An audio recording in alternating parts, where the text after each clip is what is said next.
Universe. Maui David para sa kalayaan. Yes! Para sa kalayaan. Mother of three, only child. Marikina City. Hindi siya makagalaw, makakapalusong. Oo, pero wait, yung damit natin, galing kay Manny. Wow, Manny of Miss Universe. Manny of Chelsea, Manny. Yeah, very nice, very beautiful. At saka parang woven, mama. Oo, parang pabalik. Pero marami pa tayong pasasalamatan para dun sa 6-hour na effort ni Maui. Pero for now, batiin muna natin mga kapatid. Good morning, mga kapatid!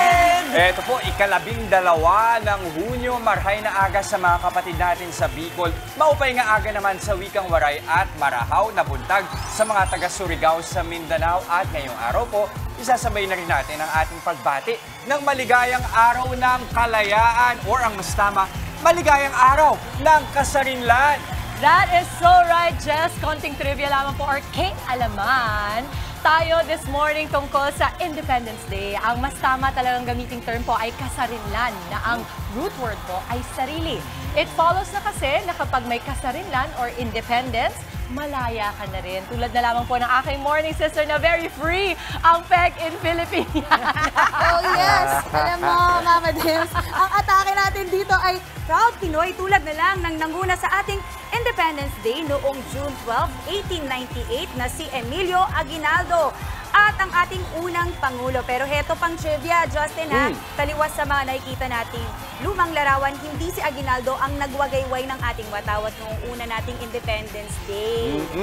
Mismo, Maui. Para sa ilan natin mga kapatid. Ang nagwagayway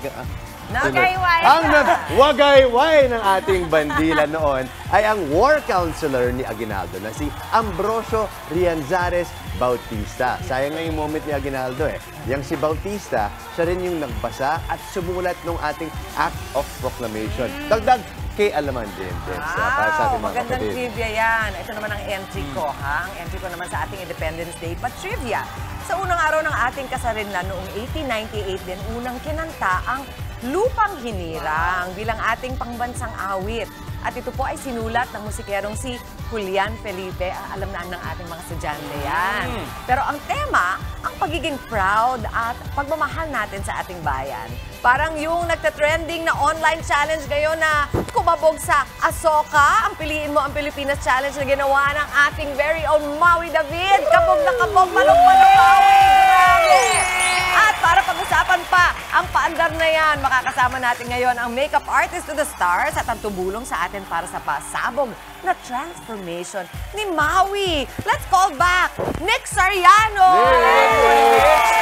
Napakaganda. Naswiki na natin, Nick! Oh. Nix, ay maraming salamat. Ito talaga, Mami Chiki, ang secret behind all of this magic. Nix and her team, napakagaling, napakahusay. Alam mo, si Maui naman talagang sadyang maganda na siya. Pero iba talagang nagagawa kapag ang makeup mo ay tamang nailagay. Yes, Pati the colors, no? Nix, tell us more about the challenge that you did with Maui for today and for the other time, yung sa Piliin Mong Pilipinas. So for the challenge itself, we did 3 looks. Wow. So we had her first look na beauty lang. So fresh, ganun-ganun niya. And then after that was yung creative look niya. So meron kami parang, we actually copied the colors of the flag. So she had the blue eyeshadow, the red lip, and then yung stars, nagkaroon kami ng gold flakes dito. Kaya umabot kami ng more than 6 hours. More than 6 More hours. Grabe.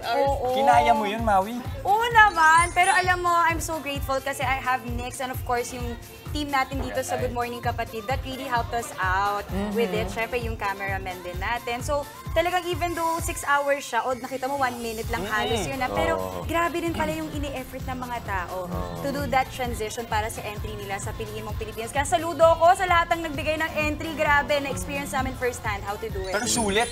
Napakaganda Sulit. naman. Ay, salamat. Sobrang ganda na ulit-ulitin natin yan. At yan, ipapakita mo sa mga apo mo. Super! Papost ko pa yan. Ito, titignan natin kasi nakikita din nila. Ito yung, ayan yung parang ano mo, yung creative Yan yung look, di ba? Yan Yan yung yung flakes na creative sinasabi look. ni Asan yung nasa hair? Nasa Yes, hair. sa konti sa Sa right side. Hindi lang kita kasi nakabilang profile ako, pero nagkakaskin. Parang kinontinuous mo. Correct? That's a great tip, ha? Na parang hindi lang siya mag-stop within the face, mama. Parang kinontinuous niya hanggang hair.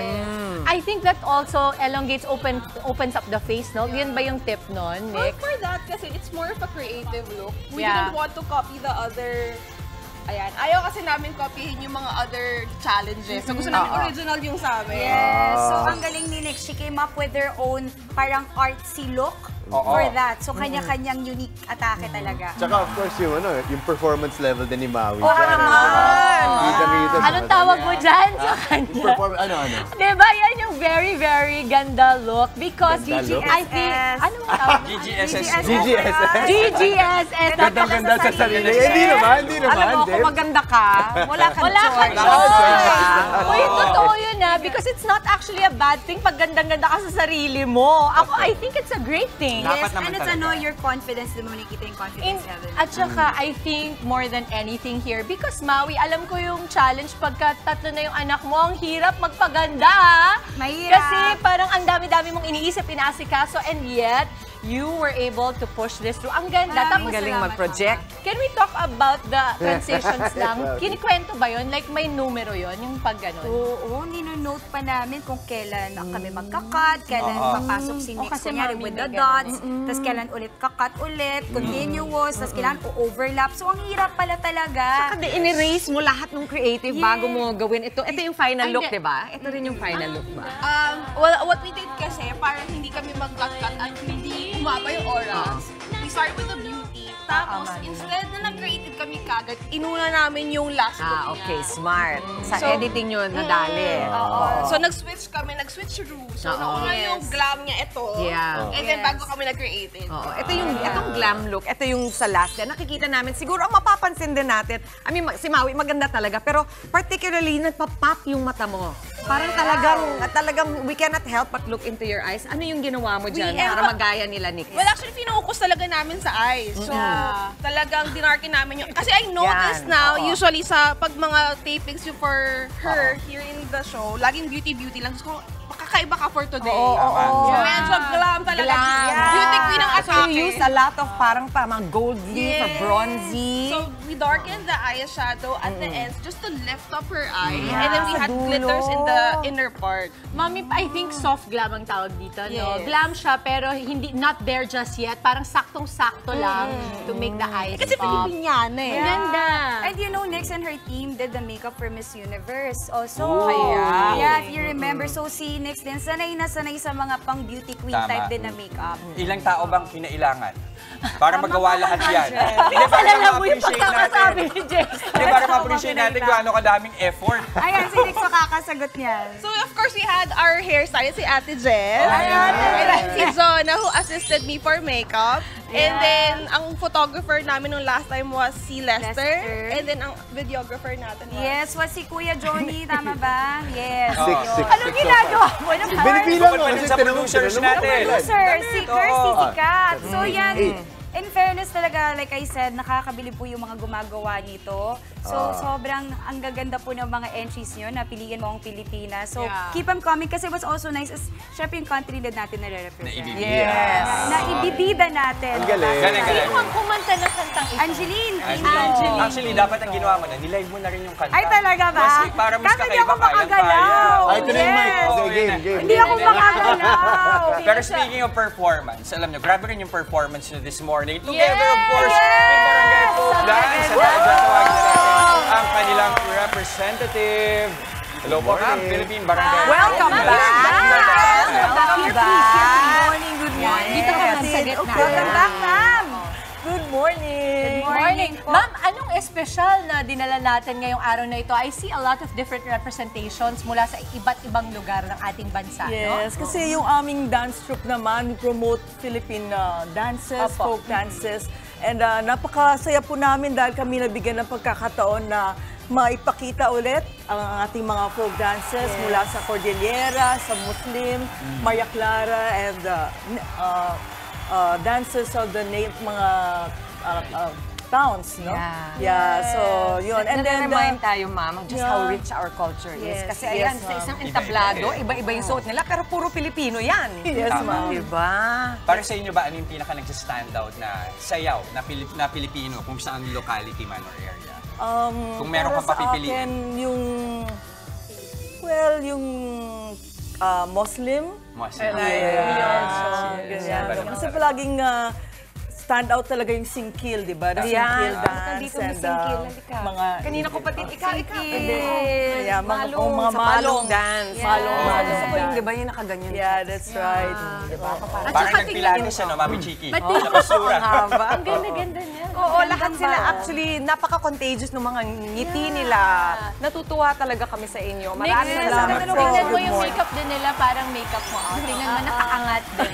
Yes, may Ganda. spot din. Ganda. So, saan namin kayo pwedeng mapuntahan? Ma'am, kayo po muna before next. Well, anyway, tonight we will be joining the celebration for the Philippine Independence Day. Celebration sa Quirino Grandstand. We're very excited about Manonood that. kayo ng Bini! Oo, nandun kami mamayang gabi. No? Yung dance troupe, of course. And then, another one will be on September 22. We are preparing for our anniversary show. 78th year na. Wow! Hindi na masyado matagal. No? Abangan natin yan, ha? Malapit na. 78th anniversary ng aming dance troupe. So, Nakakatuwa. that will be sa May Rizal Park. Nice. Congratulations, ma'am. And thank you for being with us, Nix. Thank you. You guys can check me out on all our social media platforms at NYX Institute of Beauty or on my personal at nixsoriano.mua. Maraming salamat, Nick Soriano ng NYX Institute of Beauty. Pati na rin po sa ating mahuhusay na kabataan ng Philippine Barangay Folk Dance Troupe. Special thanks din po sa world-class designer na si Manny Halasa na sinuot na Filipiniana ni Maui. Palapakaran naman natin lahat. Thank you so much. Parang pukaw na pukaw yung pagkaano mo. Yay! Yung pride for love for country today. Yes, Talaga lang. Dahil sa mga batang ito at I dahil kay feel Nix at kay it. Maui. Thank you so much po. Maraming salamat. At para sa sulit na sulit naman po ng ganda ng ating morning, wag na pong bibitaw sa panonood ng Good Morning Kapatid. Malay nyo kayo na ang manalo sa aming special Kagumoka Ko Contest by Sulit TV. Simple lamang po ang mechanics. Tutok lang sa amin sa Good Morning Kapatid. Abangan po ang ipa-flash naming question of the day. Ang inyo pong sagot ipadala sa aming Facebook page with your selfie habang nanonood po ng aming programa. Mas pangmalakas ang sagot, mas wagi ang dalawang sagot po na aming mapipili.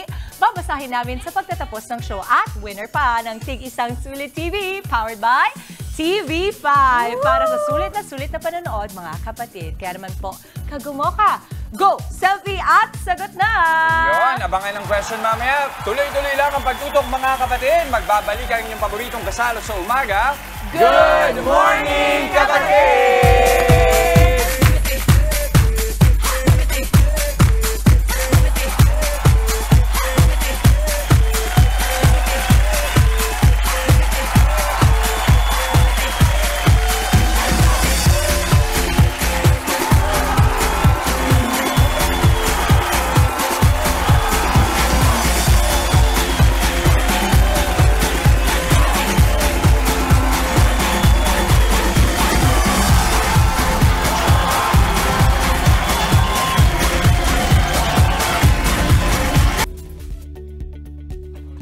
Kayo po ay nakatutok pa rin sa Good Morning Kapatid. Usapang Independence Day po tayo. Ilang katanungan ng ating mga kapatid na may kinalaman sa Araw ng Kalayaan. Iisa-isahin, sasagutin ni Attorney Buko sa Legal ba to? Attorney, ano pong patakaran sa pagpapasahod sa mga empleyado kapag tumama ng weekdays ang Independence Day?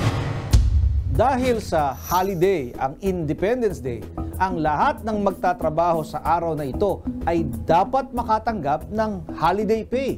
Ito ay katumbas ng 100% ng daily salary plus kung magkano ang dapat niyang sahod sa araw na yon. Kaya, bali doble ang sahod na matatanggap niya sa araw na yon. Kung tumama naman sa weekend, yung Sabado-Linggo, ang holiday, kahit walang pasok, entitled pa din sa doble sahod sa araw na yon ang empleyado. Tony, pwede bang sunugin ang watawat ng Pilipinas ng basta-basta? Hindi po yan legal. Ayon sa Section 34 ng Republic Act RA 8491 o yung Flag Code, mahigpit na ipinagbabawal ang pagsira sa ating national flag. Ito ay may parusa ng multa na 5,000 hanggang 20,000 at pagkakulong ng 1 taon. Kung kayo po ay may nais ikonsulta sa inyong lingkod, i-follow lang ang Facebook page ng Good Morning Kapatid. Mangyaring i-private message po ninyo sa akin ang inyong mga katanungan. Maraming salamat po. Maraming salamat po, Attorney Buko. Ito naman, tuloy-tuloy pa rin po ang pagbibigay-pugay natin sa Araw ng Kalayaan. Ano po kaya ang iba pang mga kaganapan sa makasaysayang tahanan ni Dr. Pio Valenzuela? Sama-sama po nating bisitahin ang magiting na bayani sa ikalawang bahagi ng kanyang May Bahay.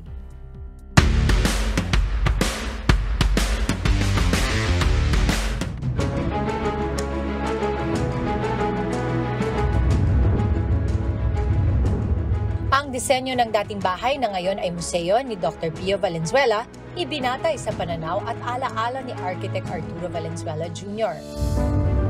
Itinayo ito sa pamamagitan ng hybrid conservation approach at ginamit ang ilang mga orihinal na materyales mula sa mismong tahanan ni Dr. Pio bago ang digmaan.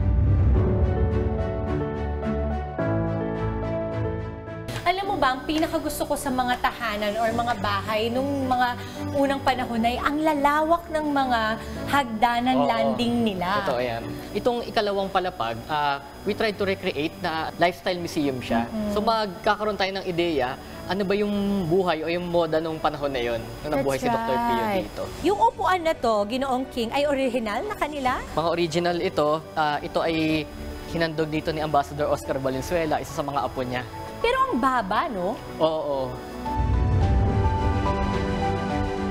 Dito naman tayo sa dining area kung saan nakikita ko ang laro na talagang paborito ko, ang sungka. Ang museo ay naitayo lamang noong 2023. 80% ng materyales na gamit dito ay original mula sa bahay ni Dr. Pio at 40% naman ng mga muebles o furniture ay pagmamay-ari mismo ni Dr. Pio. Itong second floor na ito, mga kwarto talaga ito. Yun talagang practical use niya. Yung mga windows natin, maliban dito sa napakakalaki ng mismong bintana, nabubuksan pa itong ibaba. Oo, para mas presko. Yung mas malamig na hangin, dito dumadaloy. Yung mas mainit naman, umi-exit siya sa itaas. Dagdag na attraction din sa makasaysayang museo ang naging opisina ni Dr. Pio bilang gobernador ng Bulacan mula 1922 hanggang 1925. Bago siya nahalal na unang municipal president ng Polo noong 1899. So ito yung mga sample balot ng mga magkakalabang partido noong panahon. Ang sosyal ng balot noon, no? Eto, ano naman itong mga to? Nung tumakbo siyang gobernador, after niya maging alkalde ng ng aming munisipalidad, it turns out na yung unang termino niya ay nadaya siya. So nag-file siya ng protesta at fortunately, nanalo naman siya doon sa protesta na yun. Pero yung term niya lasted ilang buwan na lang. Pero nung pangalawang takbo niya, nanalo na siya. At nung tiningnan nga yung mga ballot box, ang laman lang puro pabigat. Mga sapatos, mga medyas lang. Sa bawat sulok ng museo, tunay na mababakas ang iba't ibang kwento ni Dr. Pio at sumasalamin sa kanyang pagiging isa sa mga pinuno ng Katipunan. Ito ay parang mga notes ng Katipunan ba ito? Oo. So makikita natin dito yung mga dokumento na mismong may pirma nila ni Emilio Jacinto tsaka ni Bonifacio. Pero ang gamit nila dito yung nom de guerre nila. Okay. So yung pangalan dito ni Bonifacio, ayan makita natin may pag-asa. Kay Pio Valenzuela, yung di masayaran. Untouchable. Isa sa pinakamalaking papel na ginagampanan ni Dr. Pio ang maging tagapangasiwa ng limbagan ng Katipunan at tagapangasiwa sa kalayaan. Ang pahayagan ng Katipunan noong 1896. Ang isang mahalagang papel ni Dr. Pio ay yung siya nag-spearheaded nung pagpapalaganap ng kanilang pulyeto, yung Ang Kalayaan. So ito ay isang halimbawa nung press na ginagamit noong panahon ngayon na nire-recreate natin dito sa parteng ito ng bahay. Yung pahayagan kasi na yun, nakatulong yun para makalikom ng mas maraming membro. Kinilala si Dr. Pio na isa sa pinakadakilang anak ng bayan ng Polo. Kinalaunan pinalitan ang Polo bilang Valenzuela para kilalanin ang malaking kontribusyon niya sa pagkamit ng kalayaan ng Pilipinas. At noong February 14, 1998, naging ganap na lungsod ang Valenzuela na mas lalong nagbibigay pugay sa kabayanihan niya. Ang tahanan na ito ay hindi lang binubuo ng mga materyales nito, kundi yung kwento rin ng isang taon na sadyang nagbigay serbisyo sa Pilipinas. So, thank you, Ginoo. Maraming salamat. Maraming salamat po sa lahat ng bumubuo ng museo ni Dr. Pio Valenzuela. Thank you so much po sa pagpapatuloy sa amin at babalik kami ulit kasama ko naman ang aking mga anak. Ngayon naman po, makinig ng mabuti, maghanda na rin for a selfie dahil oras na po para sa ating Sulit TV Kagumoka Ako Question of the Day. Ang ating tanong, paano ipinapakita ang iyong pagiging makabayan? Again, paano niyo po ipinapakita ang inyong pagiging makabayan? Ipadala na lamang po ang inyong sagot kasama pa ang inyong bonggang selfie for a chance to win Sulit TV. Babasahin pa namin yan mamaya bago matapos ang show. Paisip ako dun Ako din eh. Pero paisip ako, ano ba? Ako mahilig din akong sumuporta sa local products. Ayun! I think nandun na tayo ngayon kasi yun na iniisip ko. And ang maganda dyan, ang dami na magaganda produkto, hindi na mahirap. At huwag na tayong lumayo pa, Mami, pati sa pagkain, pati sa farmers. Totoo. Kasi minsan, nahihiligan natin bumili ng imported na prutas. Eh, hindi natin alam, dito rin naman ang galing yun. So, marami ngayon ang mga institutions at organizations sumusuporta sa mga magsasaka natin. I think pagiging makabayan din. Totoo yan, totoo yan. Ano naman sa mga local acts natin. Ay! And speaking of, abangan mamaya ang ating resident funny guy na si Alex Calleja. May sasamang trending personality. Kulitan ulit tayo sa ating special session ng Wacky Wednesday. Sa Working Mom naman po, paano nga ba turuan ang kids na maging independent o tumayo sa sariling mga paa? Pag-uusapan po natin yan mamaya. At sa kitang-kita, tampok ang negosyong gamit sa hapagkainan na inspirasyon ang pamana at kultura ng Pilipinas.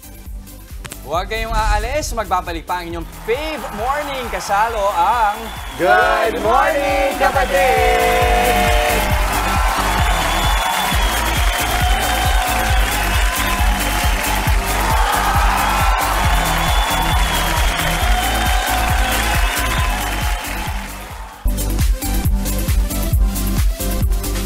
Nagbabalik po ang Good Morning Kapatid. Bata pa lang ang ating mga anak, tinuturuan na natin sila ng magandang asal. At isa nga po sa mga dapat nilang matutunan, ang tumayo sa sarili nilang mga paa kalaunan. Pag-usapan po natin ang pagiging independent ng ating kids sa Working Mom.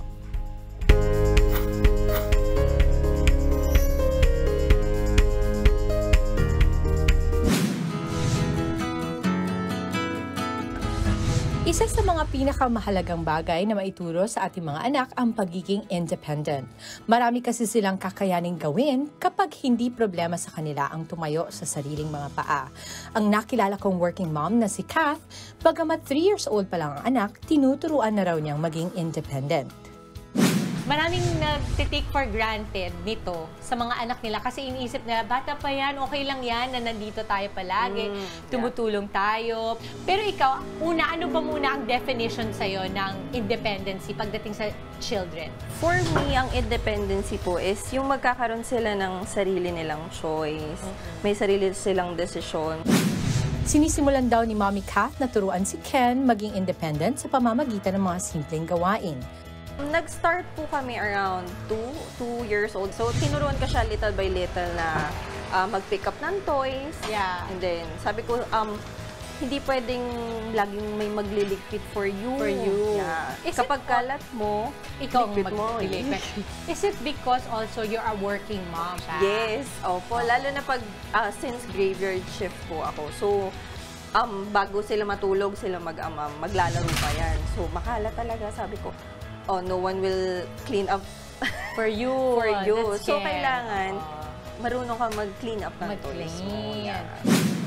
Bilang panganay, maaga rin raw natutong maging independent si Mommy Kath. Maaga akong natutong bumili ng pandesal sa kanto. Yes. Yung mga gano'n, sa chores, maghugas, magwalis. Some might say na, grabe naman, 2 years old pa lang, 3 years old, tinuturuan na ng independence. What do you think is the importance of child independency as early as the formative years? Ma-build ko yung self-confidence niya. That's na, right. Mami, kaya ko to, kahit hindi mo ako tulungan, kaya ko to. Hindi ibig sabihin, pinapabayaan mo na sila. Opo. Pero kasi, napansin ko sa mga anak ko, the more ako nandyan, the more nila hindi gagawin kasi alam nila, nandyan ako. Nag-activity kami. Mga writing, coloring, moron. Tapos, hinahayaan ko lang po siya. Okay, Mami, I got this. Gaganan pa siya. Ready ka ba na maging independent siya enough na dumating ang panahon, Mama, I got this, alis muna ako. Ready Confident ka ba doon? Ako talaga, I'm a firm believer of letting the kids out early. Hindi masyadong na-exercise yung will to chase for your dreams when you are in your comfort zone. And that is family, diba? Hinahayaan daw ni Mommy Kath magkaroon ng sariling desisyon si Ken pagdating sa mga simpleng bagay. Hinahayaan ko lang po Damit. siya. Yan, yung mga damit, toys, ganyan. Hinahayaan ko lang po siya. Then, kapag siguro yung mga like bigger things na parang hindi niya kayang pagdesisyonan, ako po yung nagdesisyon. Para kay Kath, hindi dapat baliwalain ang sariling desisyon ng ating mga kids, kahit pag-gaano sila kabata. Have them listen. Yun. Kailangan hindi lang sila yung nakikinig sa atin, nakikinig din dapat tayo sa kanila. Kasi yung mga ganong age, meron silang desisyon, meron silang choice. Thank you, Mama Cat, for being with me. At palagay ko, marami sa mga kapatid natin ang natuto ngayong araw na to to listen and to give the floor to your children para matutunan din nila to be independent.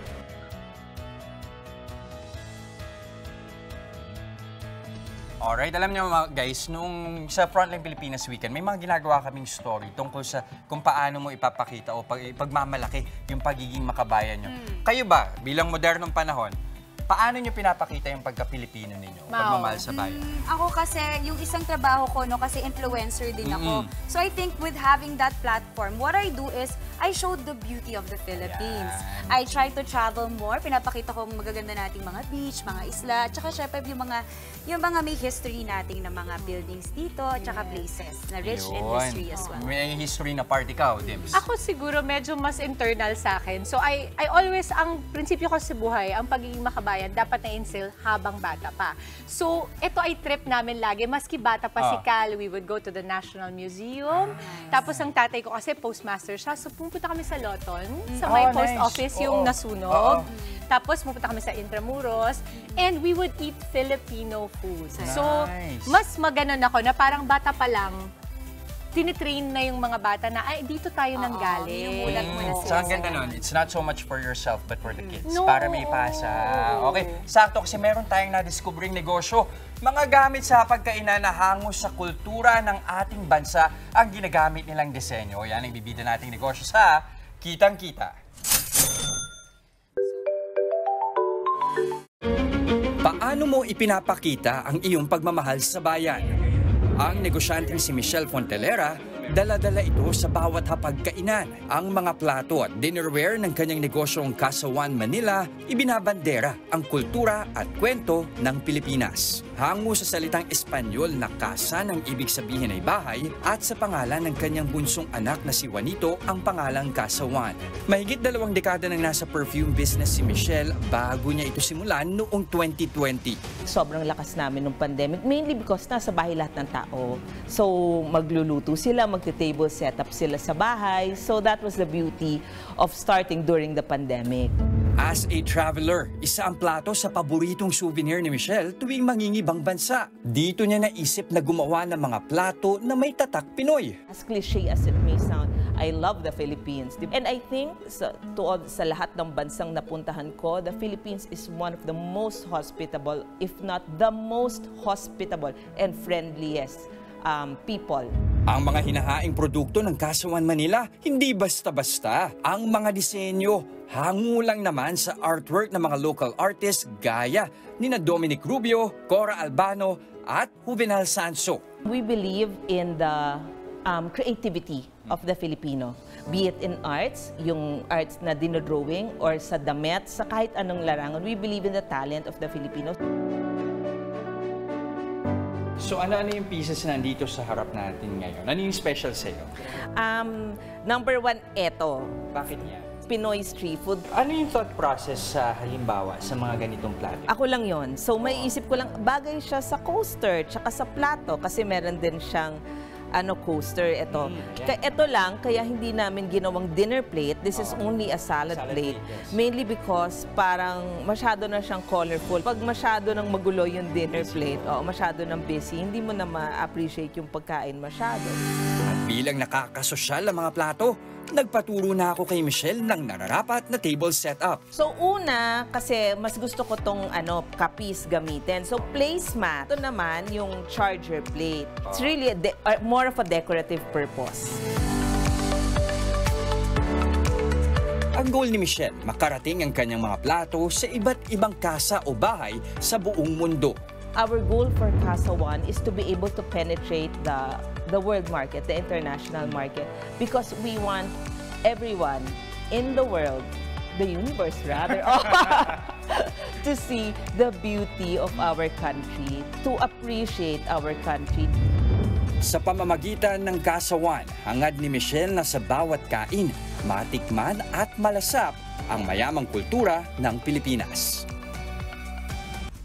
At eto na nga, para mas ibida sa atin ang mga produktong tatak Pilipino, live nating makakasama si Michelle ng Casa One Manila. Michelle, good morning! Michelle, good morning! Napakaganda, di ba? Ang ganda-ganda. Michelle, pangunahan ko na kasi lahat ng items mo dito ay talaga namang pang world class. Yes, no? and that's the purpose. That's our brand purpose. When you were thinking about Casa One, ano yung unang thought mo? Bakit nabuo yung negosyo? Actually, yung gusto namin for Casa One is we really want to bring a touch of the Philippines to every home. One plate, one product at a time. Right. Ang gusto nga niya is, Casa, of course, meaning bahay. Gusto niya sa bawat bahay sa buong mundo. At some point, merong Casa One na collection. Lalo-lalo na dito sa Pilipinas. Kasi di ba minsan nakakalimutan natin ang ating kultura. So yun yung gusto namin na maalala nila. And what better way para maalala nila to use it every day habang kumakain sila. So hindi ka naniniwala dun sa kapag maganda yung kubyertos or maganda yung plato, ilalagay lang sa cabinet. No, kasi di ba ganun yun dati? Ang daming nanay nag-guilty dyan. Bawal gamitin yan. No, dapat gamitin natin. Hindi lang pag may special na bisita. Kasi di ba yun yung normally na ginagawa pag may special visitor. Pero di ba ang pinaka-special naman sa lahat at the end of the day ay yung ating pamilya. Yes, that's right. Isa-isahin natin yung mga produkto. Isa-isahin natin. Nakikita ko, we have some placemats here. May mga plato, may mga trays, no? So, napansin ko, unang-una nag-catch ng eye ko yung artwork. Yes. Paano yan? How did that work? Paano mo nakuha yung artwork na yan ang ilagay? We collaborated with children's book illustrator, si Cora Albano, Cora Dandan Albano, and that is the Larong Pinoy. Gustong-gusto namin yan na gamitin ng mga nanay sa tahanan. Bakit? Para mapakita nila na nung panahon natin, no, wala pang cellphone at yan ang ginagawa. Jackson, Pico, at Yes, si Mamang Sorbetero. Michelle, magkano isang set niyan? Yes. That's 1,800 pesos, pero 4 na piraso. 4 na piraso, pwede na. Kasi di ba pag kinukwento mo sa mga anak mo, ano yung ginagawa mo dati, ito yung laro namin, okay naman kami, di ba? Diba? So itong plates na to, syempre pwede siyang kainan at pwede rin pang display. Pero mas maganda talagang kainan. But the artwork also is so beautiful. Ganda. Ito rin, isang, kumbaga, At very this one. Filipina. Ating mga tray, ayan. Ang tawag dyan, mutya. Mutya. Yun yung pangalan ko for the tray. It's also a painting by Katrina Palon. She's an artist. Tapos ito yung Maria Clara, or the Traje de Mestiza, yung traditional Filipino costume. Ito pa sa At may isa matching yan. Coasters. Magkano naman? Yung coasters namin, it's 500 pesos for 4 pieces. Oy, pwede na. Amazing. Pwede na. And then this tray is very special. This is Dominic Sa akin ng Rubio. kaunti. Yes, Ayan. Dominic Rubio. Hindi pa yan lumalabas. Limited to, di ba? If Yes. ever, ilabas Oo. nyo. Yes. Parang pag naglalabas kami for an artist, parang 100 pieces per. Limited. Very limited, oo. Pero hindi lang, unang siguro tanong natin, bakit pumapayag yung mga artists na ilagay yung mga creation nila dun sa inyong mga produkto? Saka paano yung collaboration ninyo? Kasi we also want art to be accessible to more people. Para mas maraming maka-appreciate nito sa kanilang tahanan.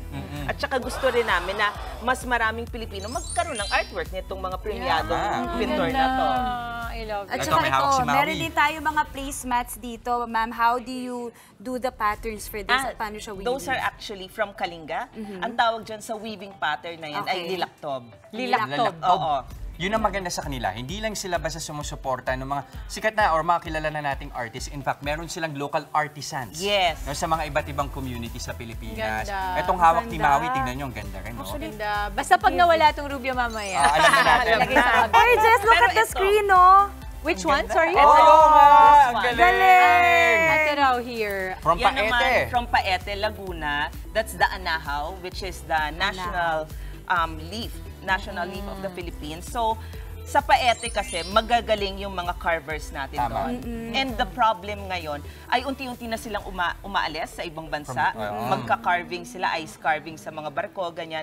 And kailangan natin tumulong na lumaki din yung income nila sa Paete para hindi na sila umalis. Tama. At para maipasa yung galing. Yes, At yung Alam mo, ang tradition. napansin sa ko carving. sa mga designs ni Michelle is it's all parang it will really remind you of the tradition of the Filipinos. Ang lakas nung tatak doon, yung mga from our childhood games to, you know, the traditional clothing and of course, the patterns of the look. Ang ganda, very well thought of. Yan ang gusto naming supportahan, yung ating mga weavers and artisans. Parang itong table runner, ito naman gawa to sa South Cotabato ng mga Tiboli. Ito yung tinalak. Oh, yan. Okay, so Michelle, I'm sure marami sa mga kapatid natin interesado kung paano ba sila makakabili ng mga produkto ng Casa One Manila. Imbitahan natin sila.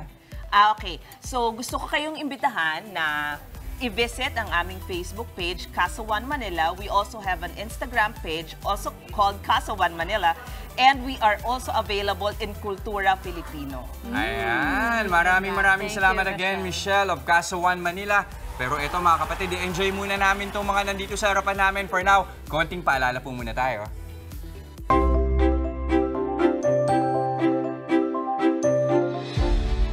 We need to really focus on being healthy. It really helps to improve our life. Hola from Barcelona. I'm Winmark Ortega, 41 years old, Hamon cutter and fitness coach. And this is my MX3 story. Hi, Winmark. Hi. Ilang oras yung shift mo pagka nag-work ka here? Shift ko lang po is like 6 hours a day. 6 hours? And hindi naman po siya stressful. Ang stressful lang po pag talaga nagsasabayan lang po yung mga tao. Paano mo nasusustain the whole 6-hour routine? Of course, eating healthy and a good supplement, which is MX3. Thank you sa MX3. I'm having this kind of boost. So how did you know about MX3 food supplement? Yeah, it was referred by a friend. I tried it and then I started to really notice the results. It supported every aspect of my recovery. Kasi ang MX3 has very high anti-inflammatory properties. So yes, that's right. Every time I work out, I have muscle discomfort, of course, muscle fatigue. So MX3 really helped me to recover. Most importantly, it's all organic. That's why I'm using it. Thank you so much, Winmark. Thank you so much. Muchas gracias, MX3. Muy bien. Buen trabajo. MX3, dito ko believe.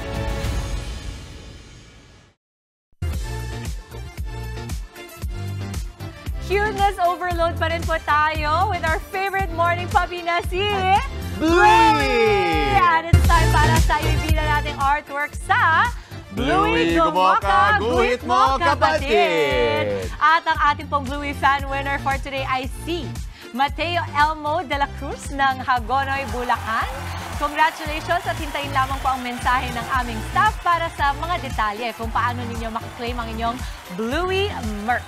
Congratulations! At sa iba pa natin mga kapatid, mag-drawing lang ng ating Bluey character for this week na si Bluey mismo. Mag-selfie with your Bluey artwork at isend yan sa aming Good Morning Kapatid Facebook page at huwag kalimutan ilagay ang inyong pangalan, edad, address at contact number ang mapipili namin.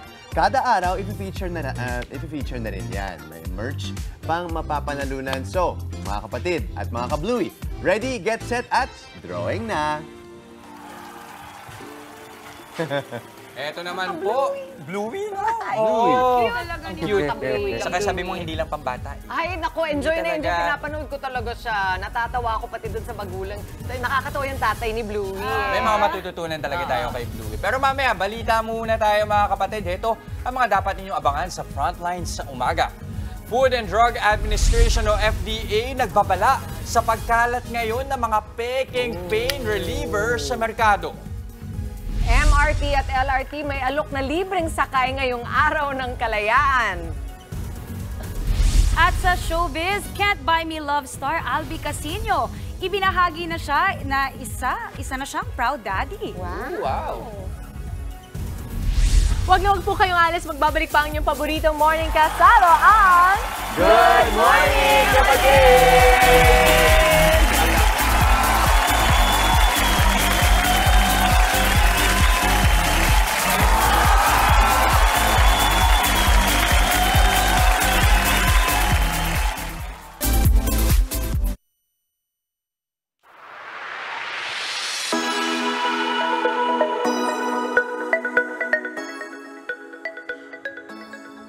Good morning, kapatid! Palakpakan naman! Ako po si Alex Calye at welcome sa Wacky Wednesday with the Comedy Crew. Yes! Dahil sa araw ng kasarinlan ngayon, meron tayong special guest na talaga namang maraming katanungan ang hindi pa nasasagot. I-welcome natin ang Mayor ng Bangbang, si Mayor Alice. Ready, get set, go! Good morning, kapatid. Ayan. Nasaan ako kasi hindi ko na matandaan. Mayor, alam ko medyo hindi niyo matandaan, pero ba't parang malungkot kayo? Nakikita ko sa mukha niyo na malungkot kayo. Alex, masakit. Parang nakakahiya na tinatanong ka na hindi ka nakapag-aral. Nag-aral naman ako, tutorial. Hindi ko alam ba't lagi silang nagpaparatang ng mga hindi tama. Ba't lagi pong lumalabas yung dila niyo, Mayor? Kung hindi mo na itatanong, Alex, half Chinese, half iguana talaga ako. I'm an experiment. Mayor, ano tong dala niyo? Galing ito sa farm, Alex, para sa iyo. Itlog ng pogo. Legal naman tong... Sige, Mayor, may total marami kayong mga hindi na alala. Sandali. Pero may nagsabi sa akin marami ka rin dinideny. Talagang, saan ba kayo nag-aral? Ay, pati tuloy, napapalabas din. Saan kayo nag-aral? Alex, itinago ako sa farm. 17 years old na ako nung nakalabas ako. Pero totoong nag-aral talaga ako. Music ang major ko Music? Oo. Paborito ko nga yung, alam mo yung Loving You? Ano yun? La la la la la. La la la. Yun. Kaya parang si Teacher Rubilin, hanggang ngayon hindi ko siya mahanap. Bakit? Wala kasi siyang last name, so hindi ko siya mahanap. Parang Madonna. Madonna. Rubilin Nahihirapan lang. ka maghanap. Nahirapan. Tsaka hindi ko na talaga matandaan kung ano mga napag-aralan namin. Lumaki ka sa farm, Mayor, pero bakit ang laki ng salin nyo? Alex, walang katotohanan. Hindi akin yung Rolls Royce, yung helicopter, yung pterodactyl, yung mga... Wala. May Jurassic Park sa amin. Ay, meron. Meron talaga. Hindi sa inyo, kanino? Sa tatay ko. Di parang, tatay mo yun di parang sa inyo. Basta hindi ko na matandaan, Alex. Marami akong hindi matandaan. Ito, para mapatunayan lang na Pinoy kayo natatandaan nyo ba kung paano, ano yung pambansang awit? Hindi ko na rin matandaan, Alex. Yung Panatang Makabayan. Hindi ko din talaga matandaan, Alex. Sige. Halimbawa, may isang sugarol na may dalang perang 20,000 at may isa pang sugarol na may dalang perang 20,000. Pareho silang natalo. Magkano ang panalo ng bangka? 36,467.34. May 40,000 yun. 40,000 yun. Ba't naging 36,000? Tax sa bangbang. Ganon talaga. Kasi mababa na ang kita ng ukay sa bangbang, kaya talagang tinataas. Mayor, sa Love Live na tayo. Ito, balitang-balita to. Ito, baka ma-delay nyo pa to. Balita ko, may nalilink daw sa inyong mayor na taga-Pangasinan. Wala pong katotohanan. Mula po nung pumutok ang issue, lagi na lang po, marami na po silang nalilink po sa akin. So, sino ba talaga ang nalilink sa'yo? Ayoko pong sabihin. Ayoko po talaga. Wala pong katotohanan lahat. Wala po talaga akong boyfriend. Wala po akong live-in partner. Paano yan? Ba't parang may kumakalat na mabalita? Sino ba talaga? Ini-insist mo talaga? Oo. Ngayong araw ng kalayaan? Oo. Sino ba talaga? Paano ba ako mapapapayag pumunta dito kung hindi dahil sa'yo, aminin na nga natin? Mga kababayan, na-suspend man po ako ng 6 na buwan, mas marami po kaming quality time ni Alex. Yes! Kami na po. Maraming salamat! Tuesday, ang bagay ng team! Pag ako talaga nakidnap, kayo talaga. Yan. Kasama ko si Tuesday Vargas dahil kasama siya ngayon sa Comedy Crew. Unang babae kasama namin. Napapayag ko! Wala akong nagawa. Sa totoo lang. Ang big time, nung narinig ko talaga, Tuesday on a Wednesday. Yeah, dapat day off ko ngayon. Pero Tuesday, sabihin ko na, ang show ni Tuesday dito ay sa July 19 dyan sa District 1. Kasama namin Comedy Crew. And July 27 sa Pin and Claw. Pero hindi yan ang pinunta namin dito. Kami ni Tuesday Vargas ay may kasama sa Amerika. May 5 show kami dyan. Tatandaan ko na magkasabi. Sa Amerika po, nandiyan kami ni Tuesday. Ayan po, makikita nyo sa TV. August 23 sa San Francisco, California. August 24 sa Cerritos, California. August 30 sa Phoenix, Arizona. August 31 sa Las Vegas. And September 1, dyan po sa Portland, Oregon. Okay, at September 3 sa Bangbang. Yan, okay. Thank you so much for being on the show. Oy, sikat na sikat ngayon. Sikat na sikat ngayon ang pag-impersonate tayo. Alam naman, comedy lang naman to. Nag-impersonate tayo. Uso-uso naman yan. Ini-impersonate ngayon ni Tuesday Pero Bagas, kwento yung Mayor natin Ad. sa TikTok, nakailang million views ka na ngayon. Ngayon, Tuesday. today, 2.2 million. Salamat sa inyo. Ayan. Salamat. Buti nakauna kami dito. Oo. Go, go, go! Yes, let's go! Punta tayo sa Bobby. Let's go! Yan din po ang ransom. 2.2. Maraming salamat. May nanalo na sa ating Kagumaka Ako Contest by Sulit TV. Congratulations, Ruma Riza Valles Rodriguez. Sabi niya, Happy Independence Day at good morning kapatid. Makabayan ako dahil sa paggamit ng wasto at pagmamahal ng sariling wika. Proud Filipino ako, watching from Parañaque City. Panalo rin po si Jade Kino Pehante. Sabi niya, ipinapakita ang aking pagiging makabayan sa pamamagitan ng pagtangkilik ng sariling atin o sa mga gawaing Pinoy. Sa pamamagitan nito ay naipapamalas ko ang aking pagmamahal sa bansang Pilipinas. Hintayin lamang po ang mensahe ng aming staff para maklaim ang inyong Sulit TV. Wow! At ang rapper, the best! And that is it para sa ating Independence Day Wednesday. Isang makabulang umaga ang nahihatid namin sa inyong mga tahanan. Muli, maraming salamat Nick Soriano ng Nick's Institute of Beauty, pati na rin sa mga mahuhusay na kabataan ng Philippine Barangay Folk Dance Troupe.